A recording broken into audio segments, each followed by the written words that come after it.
Welcome back, everyone, to the Savvy Sales Lady Live. And already I have gotten a heart from someone out there watching. I appreciate that so much. If you could tell me in the comments who it is, I would love to know who gave me a heart. I need one. I have a heart, but I need love. Absolutely. We all do. So today we're going to talk a little bit about frustrations. You know, I have frustrations in selling too. I do all of this alone, all by myself. I don't have a team behind me. And I have to create my own prospecting lists. I don't have anyone like a lot of salespeople do. They're given a list of prospects to call and to contact. I don't have that. I have to develop my own lists. I know how much work this takes and how frustrating it can be, especially in this day and age. It can be very frustrating. You know what I discovered? I was talking to Ian Siebel last week, who's a dear friend to the show, a dear friend of me on social media. And he has this cool product called Sales Look. And we were talking about prospecting and how difficult prospecting is these days. I'm aware of it, and I know you're aware of it too. Many times in the past, you could go to the website, get emails, get direct phone numbers. No more. It's rare that contact information is put on a website. You usually have to call some 800 number and try to get through the maze in order to talk to the right person. It's getting more difficult every single day. So frustrations, of course, are higher. So we're going to talk about today whether you're brand new or a seasoned pro. We've all wrestled with frustrations with selling. We've all done it. And have you ever sat at your desk staring at your phone or maybe avoiding calls altogether? Or maybe you replay a conversation in your head thinking, I should have said this instead. Oh, I've done that. Maybe I should have said this instead of that, right? We've all done it. Or worse, we've watched a deal that we were counting on completely slip away. Yeah, it happens. So today's episode is for you who are experiencing these frustrations. Stay with me till the end because I do have an offer for you. Okay? Stay till the end. Because here's the truth. Frustrations are not a sign that you're failing. They're signs that you're doing what? You're learning. And they're also opportunities to reset your mindset and strengthen your sales process. So Let's get on with the next segment.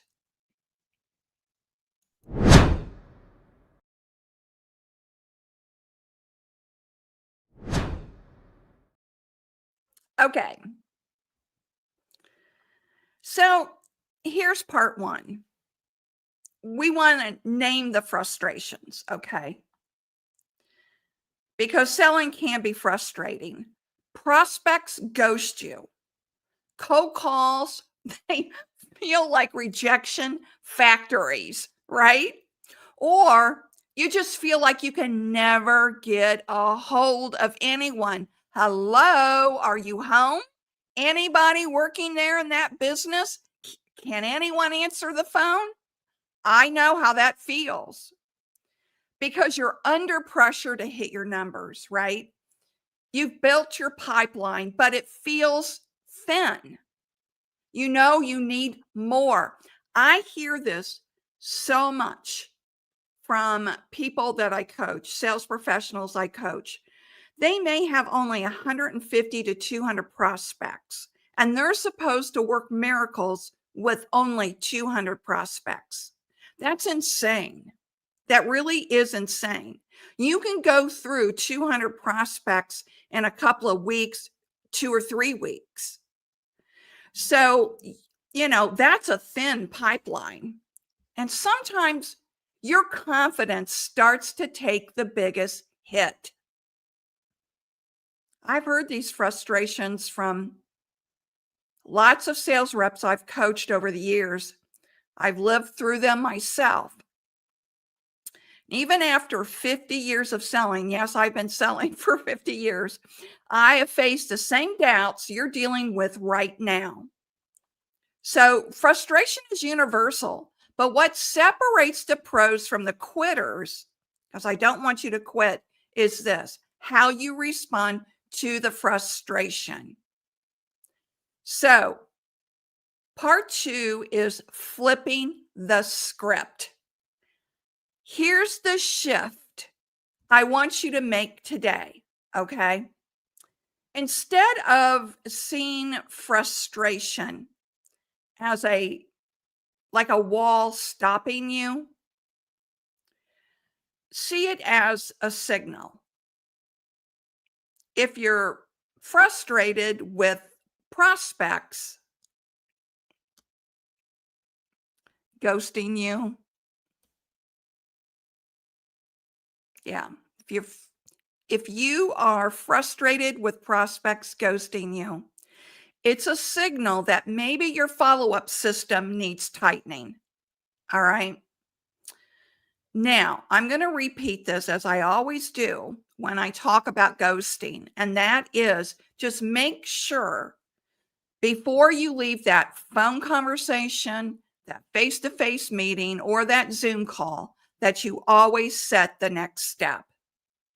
Now, I'm very well aware, even though you set the next step, they could still ghost you. It happens. I understand. I've had it happen to me. I've had people that pay for coaching sessions that just never show up. Truly, it happens. So I get it. So make sure that there aren't any holes in your follow-up process that could elevate ghosting even more. That's what I'm trying to tell you. Now, if you're frustrated with cold calls, it's a signal that maybe you need a better script or simply more practice to build rhythm and confidence.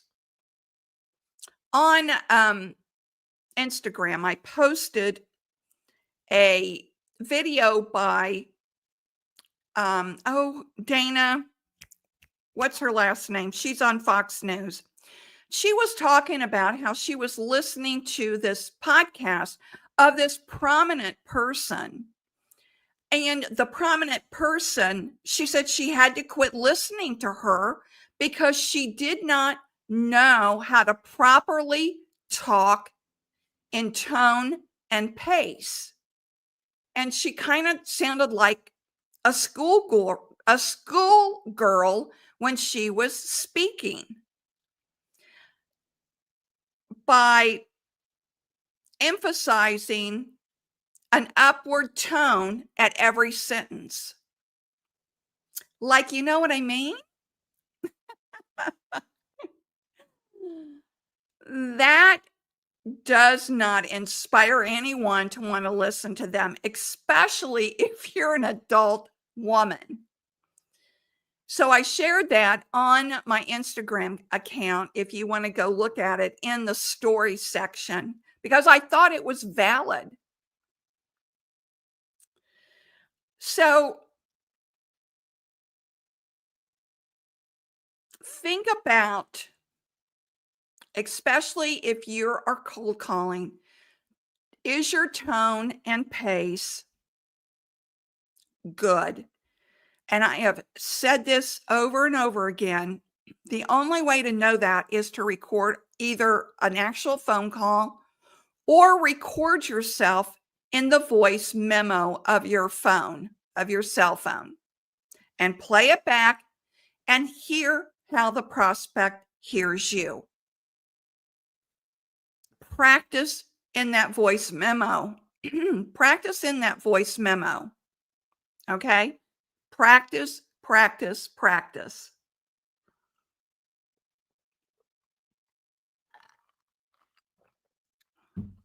Now, maybe you need a better script. That's a valid reason too. So far this week, I've met with 3 people through my coaching power session special that I'm doing for the month of, well, actually till the end of the year, I'm doing it. I'll tell you more about that at the end. But 3 people took advantage of that.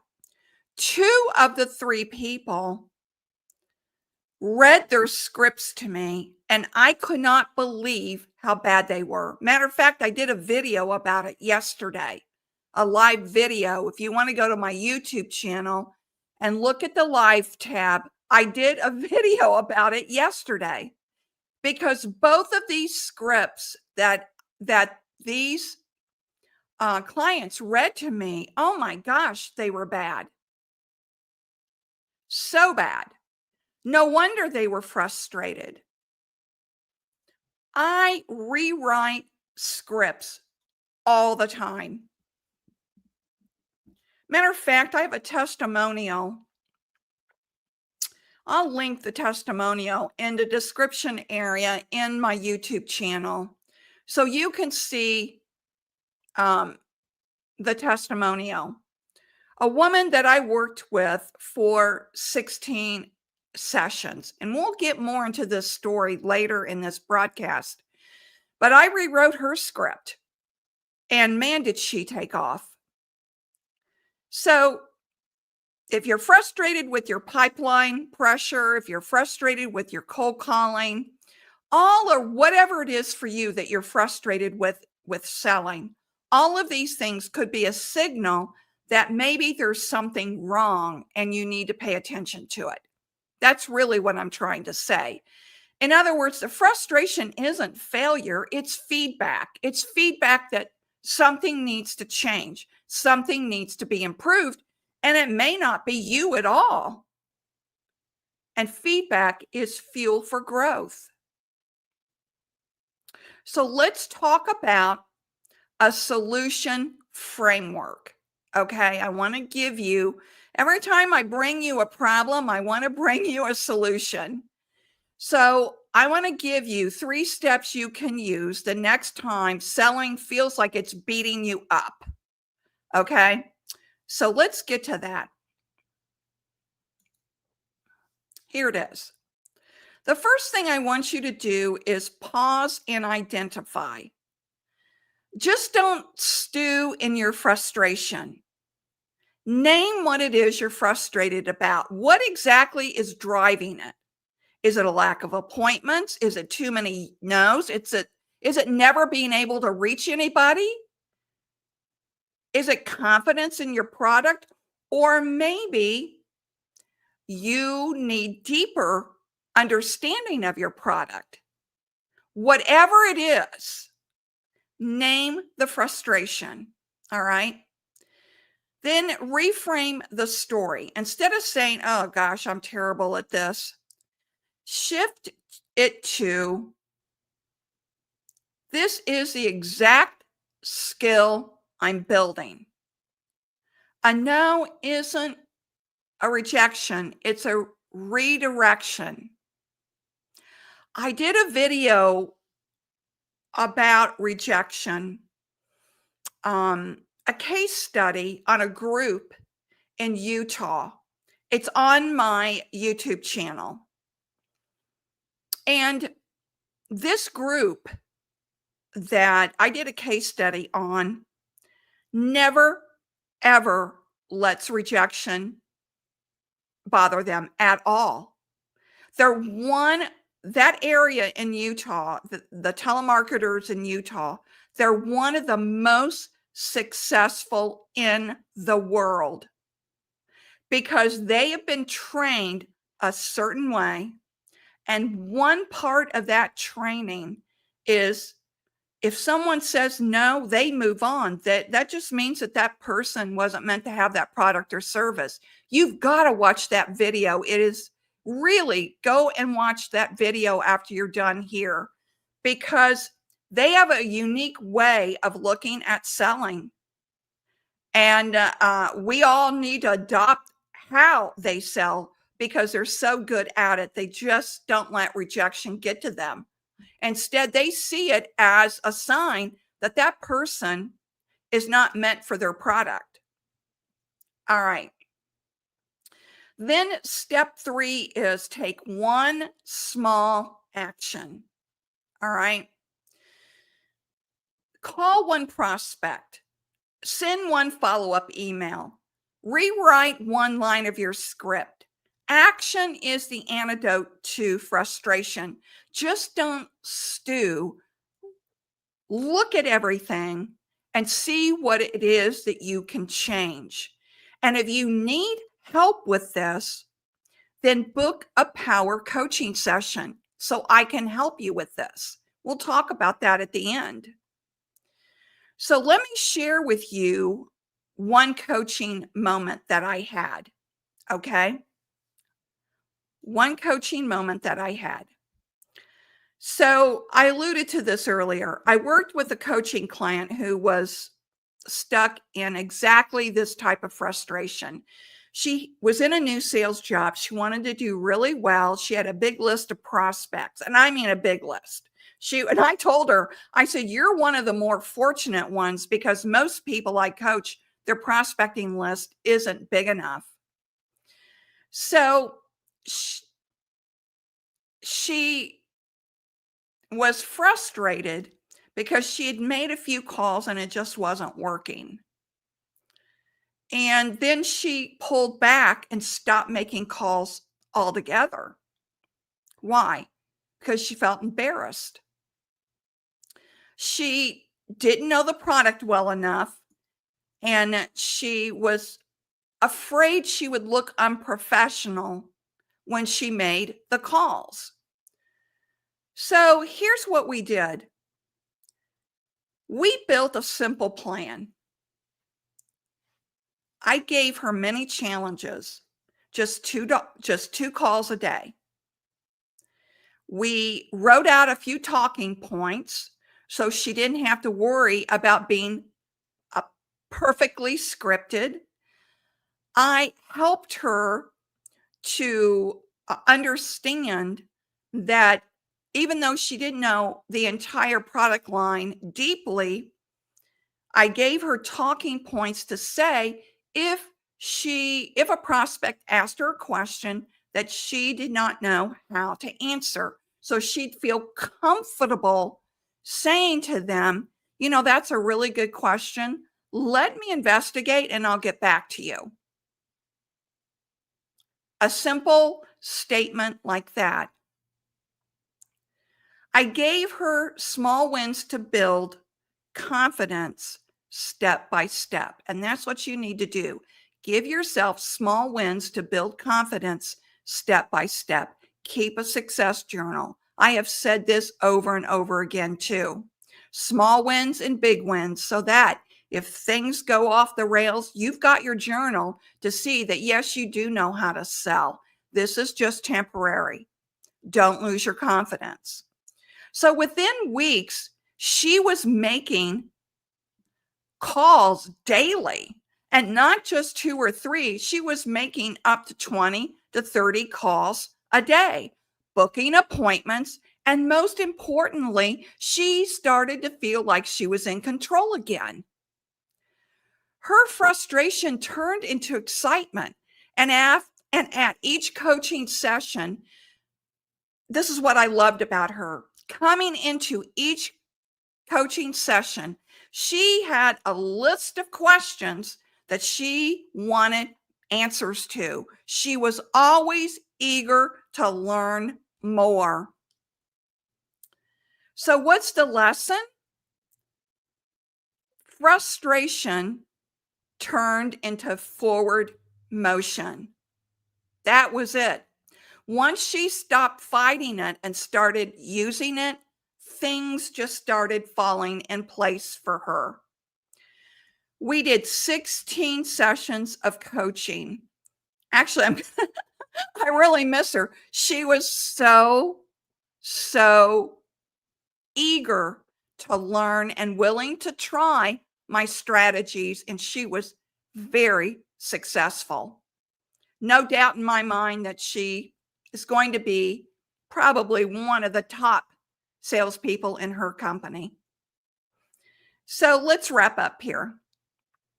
Here's my challenge to you today. I want you to take one frustration that you're facing in sales, just one, and instead of ignoring it or letting it weigh you down, run it through these 3 steps. Pause and identify, reframe the story, and take one small action. Okay? If you do that, frustration stops being your enemy and becomes your teacher. And if you need help building a plan like my client did, that's exactly why I created 2 types of sessions. One is a coaching power session, and one is the sales lifeline. You can pick which one is better for you. The coaching power session is a focused half-hour session. The sales lifeline is 1 hour and 15 minutes. So pick what's best for you. And let's break down your biggest frustration, build a simple action plan, and give you confidence to move forward. Now, I'll put the link to both of these in the show notes below so you can book which session is best for you. So just remember, selling isn't about perfection. It's about progress. That's what it's about. And if you're frustrated and you need additional help, don't do it on your own. Reach out for help. Reach out for help. Because every frustration is just another step in your journey to becoming a savvy, unstoppable salesperson. So thanks for listening, and I'll see you next time, actually Thursday, on the Savvy Sales Lady Live. And remember, stay savvy.